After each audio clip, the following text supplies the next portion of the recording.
President Trump is in between a rock and a hard place. He's trying to support Israel. He's also having to stand up and be the big dog with Iran as we try to avoid war, the loss of confidence from the MAGA base. Also, the FBI just dropped a bombshell that China was trying to rig the election in Joe Biden's favor. Iran was meddling in our elections, and I want to talk about the border. To help me do that, I have my special guest, Joshua Philipp. Joshua, thank you so much for joining me. Hey, real pleasure. Thank you. It was fun to run into you in Phoenix at Charlie Kirk's AmFest. Yeah, no, that was good stuff. Yeah. You were surrounded. I didn't have a booth or any. I literally just went in, put on my MAGA hat, and tried to fade into the crowd. And I really thoroughly enjoyed that. Let me give my audience some background. They might know your face. Joshua is an investigative journalist for Epoch Times. He's also the host of the Crossroads show here on YouTube, and I'll make sure to put a link to that down below. So lots going on in the Middle East. President Trump saying we now have complete and total control of the skies over Iran.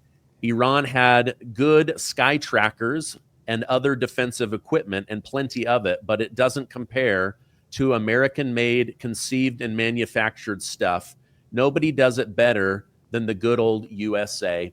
Last night, I had to actually put down my phone as Trump was calling for his generals, the Pentagon, to meet in the Situation Room. Over on Twitter, it seemed all MAGA was abandoning him, saying, we don't want to go to war. What are your thoughts on this situation and also his support if we do end up in a war?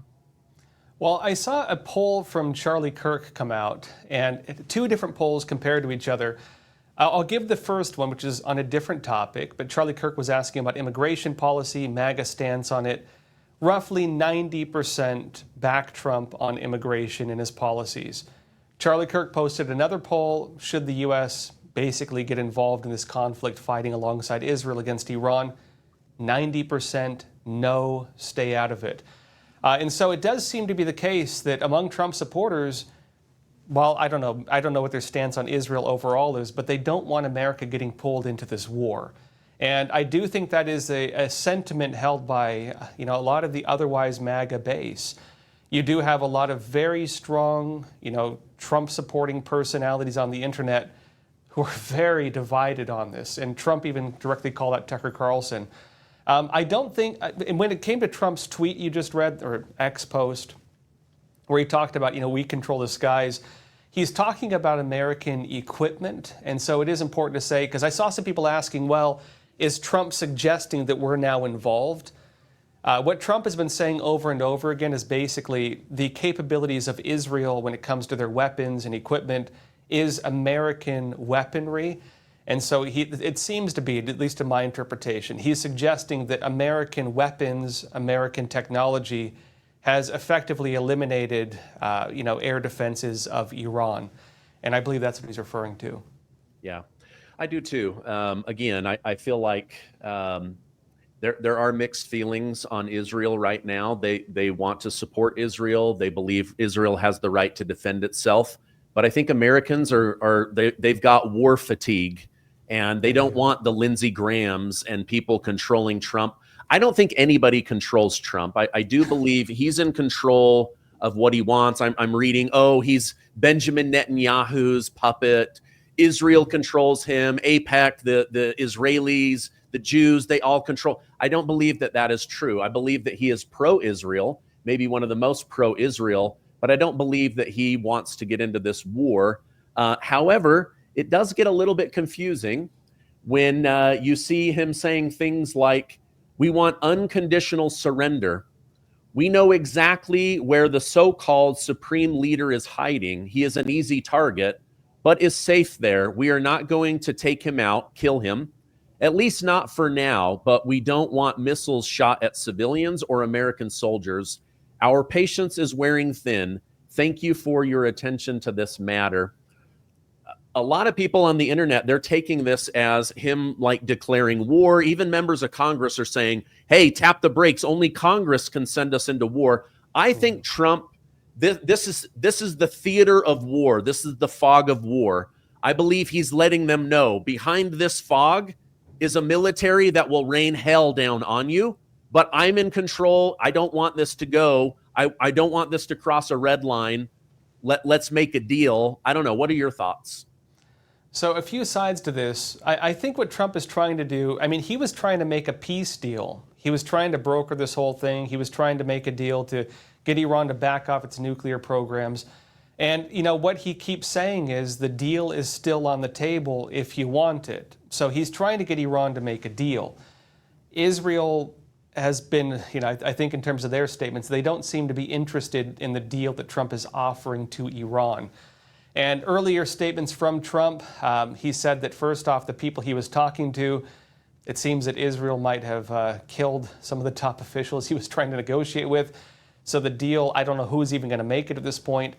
Trump had also said in earlier statements that Israel was planning to assassinate the Iranian leader, and Trump was the one who stopped them from doing it. And so it seems to be the case in that latest tweet or post that Trump is talking, where he's talking about, we know where your bunker is and, we're not going to kill you for now. I mean, it's pretty strong statements. It seems to be the case that Trump is saying, look, I'm the one stopping Israel from doing this assassination. And if you want to, live, basically, this is the deal and you got to sign the deal. In terms of the broader war with this, I do not feel the U.S. at this point is interested in getting involved in the conflict. I would even say it's bipartisan. If you remember, during the Biden administration, Israel was also really divisive for Biden among Democrats. Even Democrats are super divided on it. Yes. I would even argue that the Democrats probably lost a lot of votes on the issue of Israel and Gaza, actually. And so it's on both sides of the aisle, this is a very divisive issue. Yeah, I completely agree with you. The way you said something, Joshua, it actually just tilted something in my mind. So, President Trump gets on the phone. I can't remember her name, over on CNN, and she's like, "Are we going to war? Is Israel leading us into war?" And he was like, "Well, all the people I was negotiating with are dead." And she's like, did you order that? And he's like, well, they didn't die of COVID, like they didn't die of the flu. Yeah, they didn't die of the flu. But yeah. He may have actually been saying like, hey, listen, I'm trying not to throw Israel under the bus, but they just killed everybody that I thought I was going to get a deal with. I'm back to the drawing board. They're now forcing my hand. And that's where I think a lot of people are saying, wait a minute, is Israel leading Trump around by the nose? And I think he's trying to say, no, I'm still in control. I've got all the mental capability. I know exactly what I want. But now he's in a position similar to Afghanistan, where he tells the guy, hey, why don't you check your phone? Hey, why is there a picture of my phone? Because I know exactly where you live. Like we can make your life hell, or you can make sure no US military people die, and nobody died. I think right now, Pete Hegseth put out saying, America is in a defensive position. We are not going on the offense. I think they're getting all the chess pieces in place in case something goes wrong, but I do not believe that Trump is going to pull the trigger unless he absolutely has to. But again, I think, like you said, I think he's trying to signal the deal is still on the table, but now the stakes are higher. Yeah. Well, I think what Trump is also trying to do, he's trying to contain this. I don't think he wants, the biggest concern is that this becomes a broader conflict. For example, you have Pakistan threatening nuclear war against Israel if Israel uses nuclear weapons. And, a lot of the public debates around, are they going to use nuclear weapons? That was the context of it. It was Pakistan saying they would use nuclear weapons on Israel if they do that to Iran. The other thing is, too, they might make a lot of Tehran and parts of Iran uninhabitable. They are reportedly bombing some of the nuclear power plants. I don't know what that means in terms of nuclear hazard and radiation. There are some reports suggesting that it's causing issues like that, and so I don't know how they're approaching that. But that could be a big issue as well.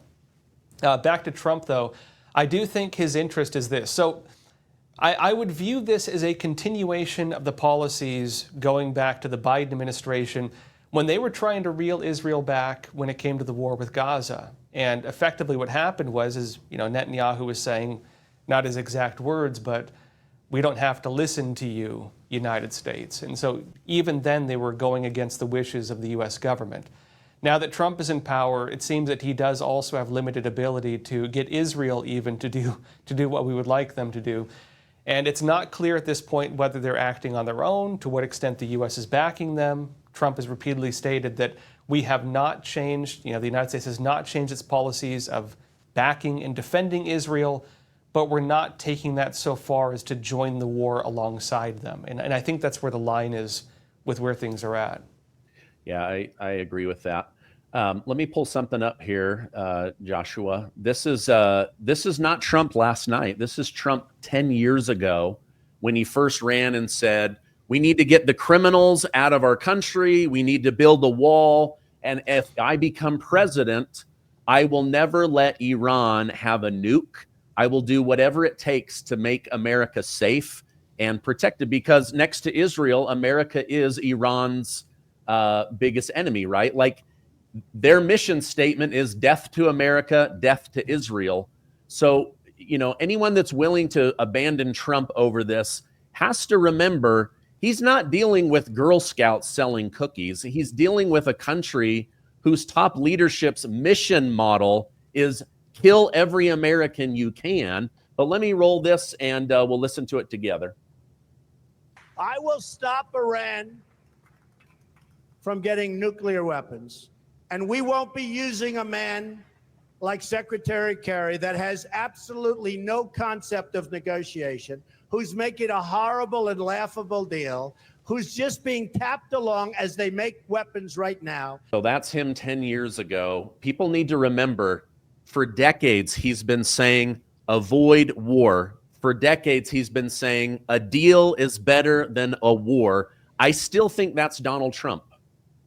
I think so also. And going back 10 years, the context is important. The Obama administration, they tried making a very similar deal with Iran. They set up a system where we could monitor their nuclear powers, their nuclear sites. We could monitor their nuclear programs. There was the pallets of cash, some people remember, that were being sent to Iran. What did they do? Well, they took American sailors hostage. They posted videos of them crying. It was really terrible. They were harassing American ships. They were acting belligerent. Also, they reignited the flames of global terrorism, and then they did not allow our inspectors to go to their nuclear sites, even though a deal was signed. Trump came into office, and then what did he do? He cut off the money to Iran. He sanctioned them, and he made it so the regime was basically on the verge of collapse. They were going to collapse. And you had massive social disorder, protests brewing. The Iranian people looked like they were going to overthrow the government because there was no money. Then what happened? Well, Biden came into office. He brought, he closed the sanctions, allowed Iran to have its money again. What did Iran do? It began sponsoring global terrorism yet again, and suddenly we had a resurgence of terrorism. Then you go to the 2024 election. Right before that, what was Iran doing? They were planning to assassinate President-elect at the time, Donald Trump. There were reports that they had assassination calls out for Trump. And that was why Trump was trying to get presidential-level Secret Service protection when he was on the campaign trail. I mean, that was serious. And then, of course, there were even reports in New York and elsewhere in the United States that Iran had assassins, they were hiring gang members, and they were calling for attacks even in the United States. Trump comes into office, the assassination attempts do not work, and now we are where we're at. It seems that he's talking about tariffs. But the question is, if he goes back and does what Obama did, which it looked like he was going to do, have a deal, have it so we can inspect their nuclears at their nuclear sites, see if they can maybe drop the whole goal of killing America. Will they cooperate? Will that actually get them off the path of building a nuclear weapon? And meanwhile, I think on Israel's side, what they're saying is, they're fighting Hamas. They're dealing with Hezbollah networks, not just, people talking about Gaza, but Hezbollah's everywhere. They're in Lebanon. All over the world. When they're fighting their wars, in their eyes, it's a proxy war from Iran. Iran is funding Hamas. Iran is funding Hezbollah. Iran is funding a lot of global terrorism. And they're saying, we're not going to let Iran do this. The only way to stop Hamas and Hezbollah is to go after Iran. And they're also saying Iran cannot have a nuclear weapon because they're more of a regional threat than they are a threat against the United States, and a regional threat mostly against Israel. And so Israel, they don't seem to be interested in listening to the United States right now. And I do think Trump is trying to reel them back a bit. But I do also wonder if within the Trump administration, they're taking into account that we've been down this road before. And we saw that when we do make deals with Iran, they don't necessarily follow them. So, I don't know what's going to be different this time. As we age, the signs start showing. More aches and pains, thinning hair, wrinkles, and brittle nails. It's frustrating, but we don't have to accept it. Let me tell you about Revive by Bright Core Nutrition, a powerful supplement designed to restore what time is taking away. Revive helps strengthen your joints and bones so you can move easier and feel better.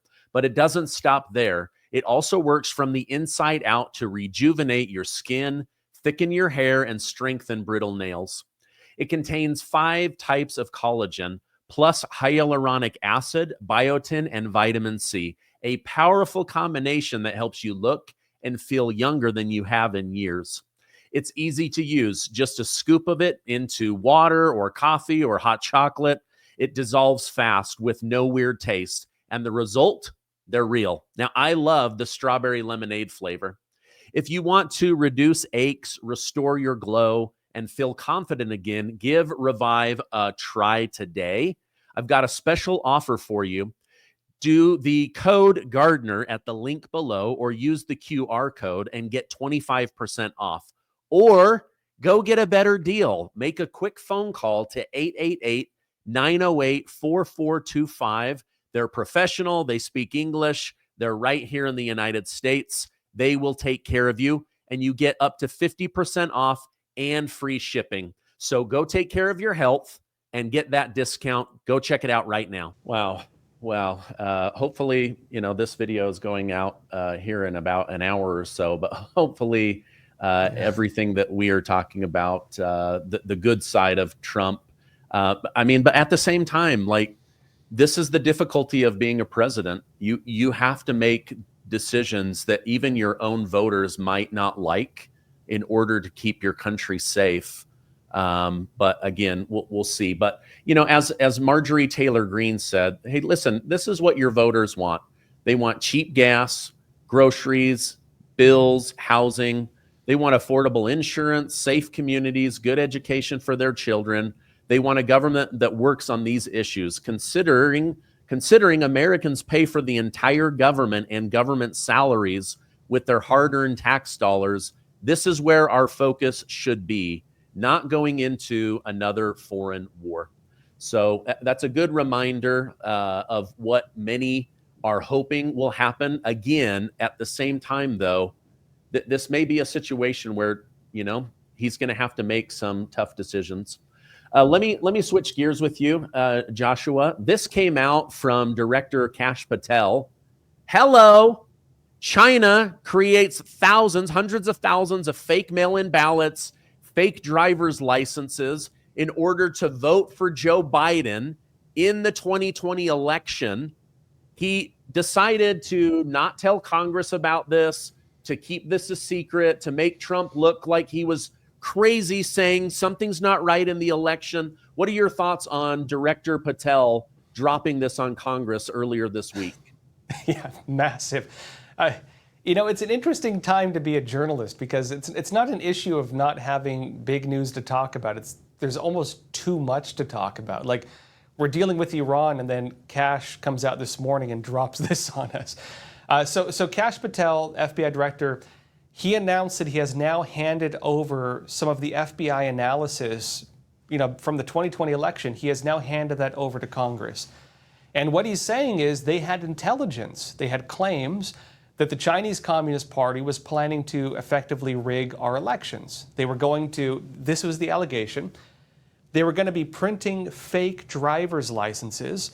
They were going to ship those to the United States. They were going to have Chinese agents or whoever else use those fake driver's licenses, get mail-in ballots, illegally vote in our elections, defraud the American system, and then swing the vote, and according to Kash, in the favor of Joe Biden.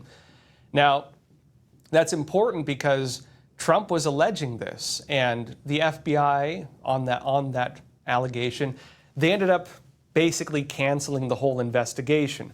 They got rid of the whole thing. They didn't scrub it. As we can see, Kash Patel still has, he's gotten the evidence. He's now handed it over.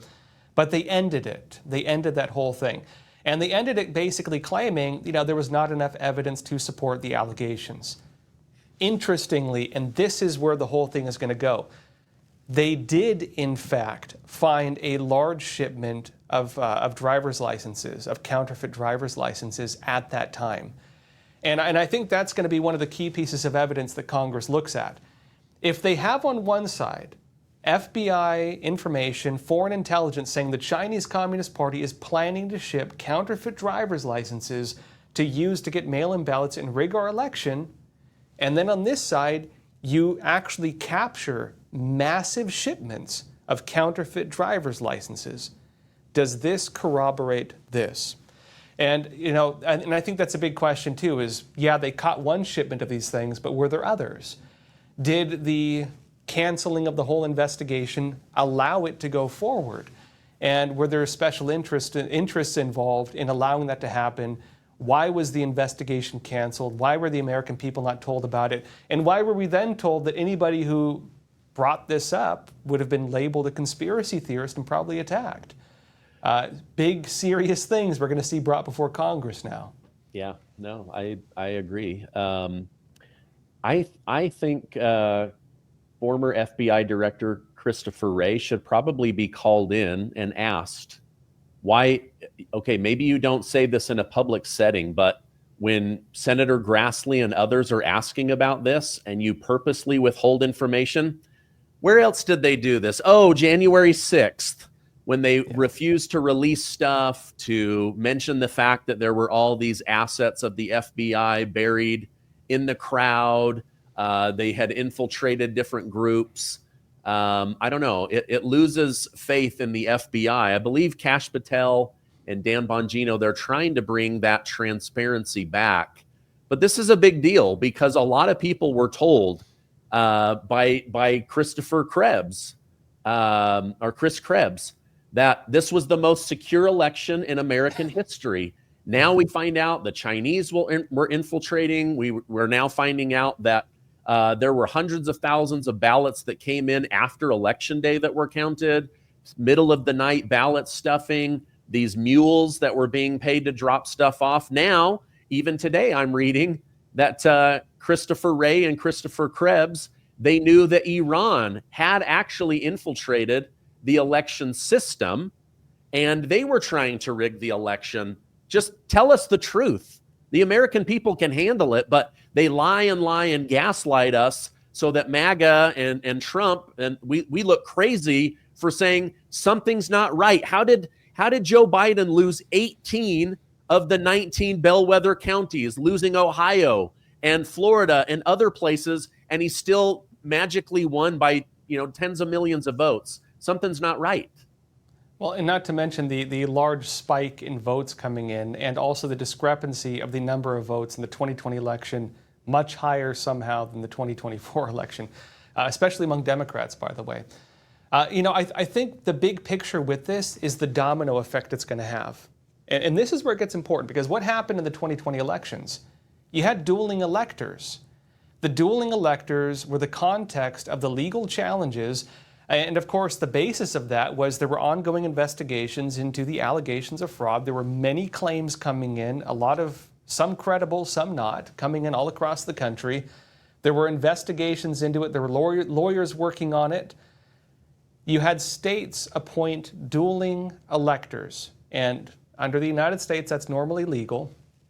And some of those individuals were blocked by the states from even doing that. If it was in fact the case that there was evidence and foreign intelligence on foreign countries trying to rig our elections, that would have meant that Congress would not, or I guess the states, let alone Congress, it would mean they should not have signed off on it. It would have meant that they could not sign off, that things were, basically problem-free. And that would have necessitated, probably dueling electors. It also would have gone up to January 6th, where the decision was going to be, do you count the normal state votes or do you count the dueling elector votes? And if you remember, the part that everybody forgot about on January 6th, what did Trump actually want to happen? What was the thing that Trump was calling for? What was the interest of the Trump administration at the time? It was not to raid the Capitol. The real agenda, the real thing that was supposed to happen that day is that Republicans in Congress were supposed to show and talk about every single piece of evidence of election fraud. That was the context. Now, technically, that was not stopped even by people, entering the building. That was stopped by the bomb threats. And then, of course, when you had the breach of the Capitol, which took place while Trump was speaking at the ellipse, which means that Trump did not call for that. It happened while he was still speaking. Yes. It raises questions over whether it was in Trump's interest for that to happen, which I would say it was not, because what Trump wanted was for the evidence to be shown. When he was telling the American people, watch closely and everything like that, the context of that is he believed there was this kind of evidence, which we're finally now being shown. I mean, it's shocking stuff coming from Kash, but that's what we were supposed to see back in 2020. Yes. We were supposed to see that in 2020. Yeah. Well, and Trump says they've got binders and binders of evidence, but he was told not to show it because it might interrupt his court case. Now that's over. My understanding is they are still working on this. This is one of the things that is still going to be brought. Josh, I want to just quickly, let me pull something up here. I'm seeing some breaking news coming in that the mayoral candidate of New York is being arrested right now as we speak for interrupting an ICE deportation operation. From what I'm reading here, he was standing in their way, blocking, maybe even getting physical with some of the people, but looks like they are grabbing him and pulling him out of the building. Yikes. Why do you think the Democrats are so interested in keeping these illegal criminals in the country? Well, I would say a few things. One, a lot of the protests are being done by teachers' unions. The schools get their budgets not based on American citizens. They get their budgets based on the number of students.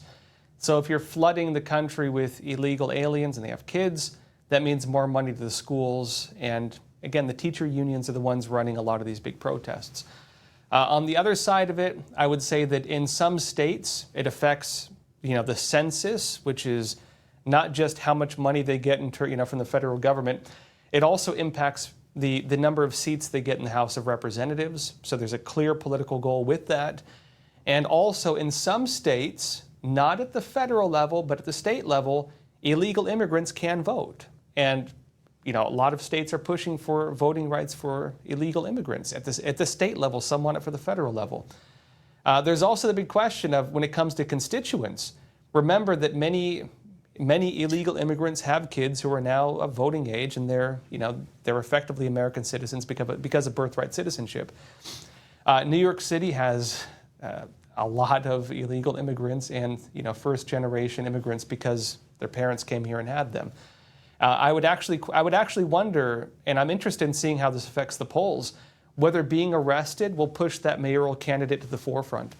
I do think in a place like New York, I'm personally wondering whether it's going to help that individual or harm them. Because I actually would think in New York, being arrested for something like that will probably push them to the forefront and could actually get them some more votes. Yeah, Mayor Eric Adams is like, hey, how do I get me one of these arrests? Yeah, right. To get in there. Go stand in front of an ICE truck. Yeah. I hate to go back in time on the topic, but I just noticed this in light of what FBI Director Kash Patel shared with Congress Senator Mark Wayne Mullen is now calling for an investigation. How did Democrats get 20 million extra votes in 2020 that never came into play again in the 2024 election? I think we're about to get the election investigation that we've all wanted since early November in 2020. I would like to know what's going on. As I researched it, I was like, there is something not right here. There's something not right with the machines. There's something not right with the way the ballots were printed, the markers in Arizona. They have all of this election fraud in Arizona, but nobody's digging into it. Pennsylvania, Trump goes to bed up 700,000 votes and and then wins Pennsylvania by a lot, wins Georgia by a lot, wins Arizona. What do you think? Are we now at the tipping point where enough members of the Republican Party are going to say, we've got to investigate this? Yeah, well, and there was also the issue of what they called the pristine ballots that looked like they'd been photocopied. No down ballot voting, identical, no creases, no nothing. Very, very suspicious looking. And I remember covering the elections on election night back in 2020. And yeah, remember what happened is Trump was winning by a landslide. Then, of course, you had the plumbing error, I believe, in Georgia, yes. And they froze the election. They stopped the counting of the ballots, and then other states also stopped the counting. Everything was delayed, and then they started finding all these new ballots, and the new ballots they were finding flipped the election. And I do think that naturally caused a lot of suspicions among people. And you were told effectively that you weren't even allowed to be suspicious. We'll see what happens now. Trump has stood by his statements that he believes the election was rigged. He's repeatedly said it. He's never stopped saying that. It does seem that he very much wants this investigated. The president can't necessarily order the FBI or the Justice Department to carry out an investigation.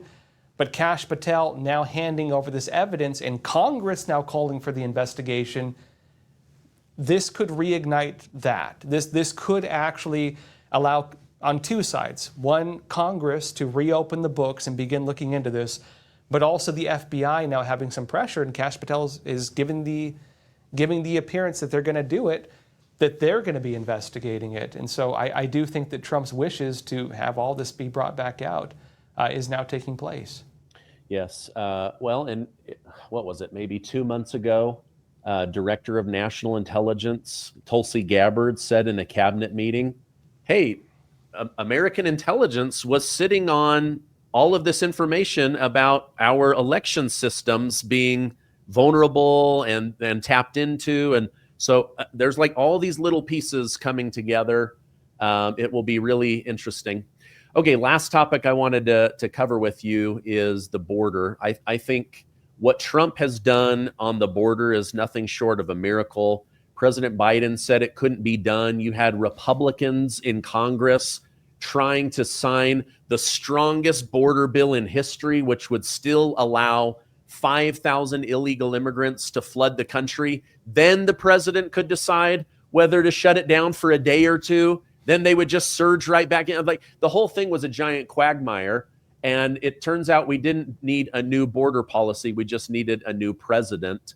Let me pull up. Tom Homan did an interview with Steven Crowder. He said, if they knew what I knew, if they wore my shoes, if they stood in the back of a tractor trailer like I did, surrounded by 19 dead people who baked to death, including a 5-year-old boy who begged his father not to let him die, when they talk to little girls like I have as young as 9 years old that have been violated multiple times by members of the cartel, and you see everything innocent and pure with her that has been stolen, and she has no faith in humanity anymore. Her life will never be the same. Wear my shoes for 4 decades and see the travesties I've seen. This is a man that is on a mission to protect human life, get rid of the drug trafficking, the human trafficking, keep America safe. Your thoughts on the border situation?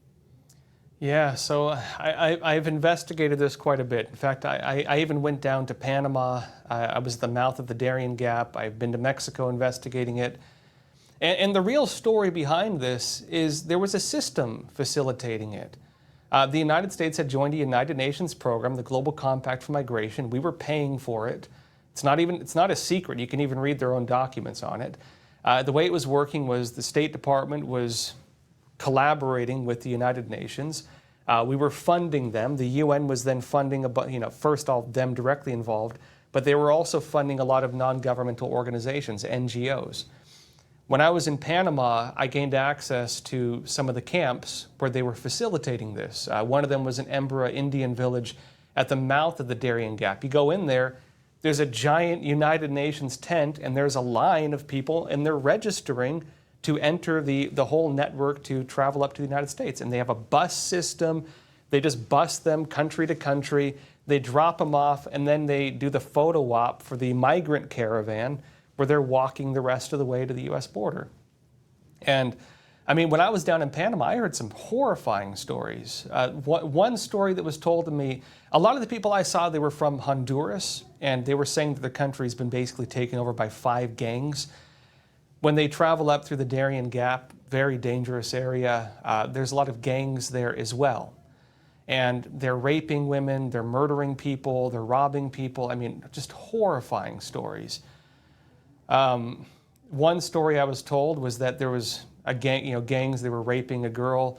A man tried stopping them, and the gang stoned him to death. And I talked to people who, just had gone through that.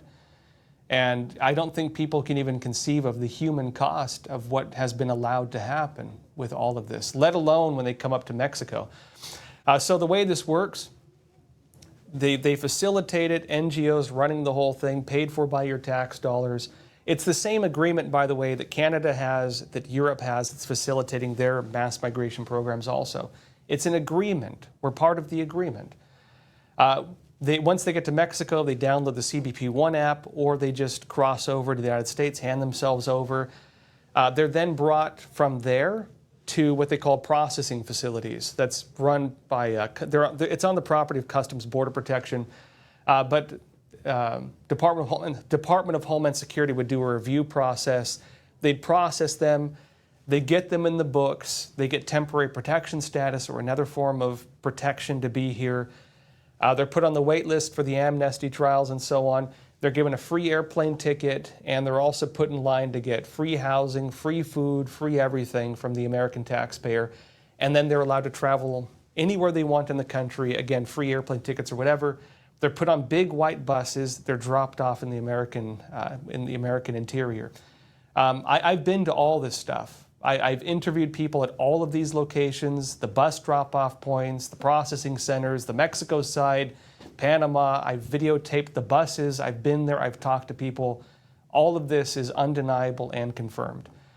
I actually went, though, just a week and a half ago down to the U.S.-Mexico border, and I went with one of the Border Patrol Union representatives, one of the founders, actually, and he took me to one of what is left of the processing facility, and now it's a giant empty lot. The system that was facilitating this is now completely over. And, I don't know why they didn't just tell the American people that, this wasn't some organic crisis. It was something that we agreed to do, and it was a policy the United States had signed on to, and Trump has now ended that agreement. The whole thing's off the table. And so that's what's really been going on. Oh, my gosh. And, of course, nothing will happen to Alejandro Mayorkas. He just gets to pretend he's stupid in front of Congress. No, I don't know why all these people are coming. Like, I'm just so glad. Yeah, I'm glad it's been shut down. I mean, on the one hand, I get how he could say, of course we have operational control of the border. We just happen to, have the doors wide open. We're just doing exactly what we agreed to do. I didn't realize it was that sinister and that planned. I picked up on little bits of it. I would report on it, but I didn't realize it was literally just a conveyor belt of come in here, pay your dues, get violated as a woman, get on the next bus, get violated again, get to America, get a hotel. You're still going to owe the cartel money. Don't you dare cut that bracelet off. Like, it was horrifying. What a system of evil. Yeah. They've been finding mass graves in Mexico. And I confirmed that just week and a half ago also. Basically, if you couldn't pay your dues to the cartels, they just killed you. They're finding mass graves on the Mexico side of the border. And I don't know if Biden actually knew what was happening, because now we're finding out he basically just had yogurt for brains. He was lied to when he sat down with Speaker Johnson. Had no recollection of things he had signed. They told him it was a study. Really, it was shutting down oil production or natural gas, LNG.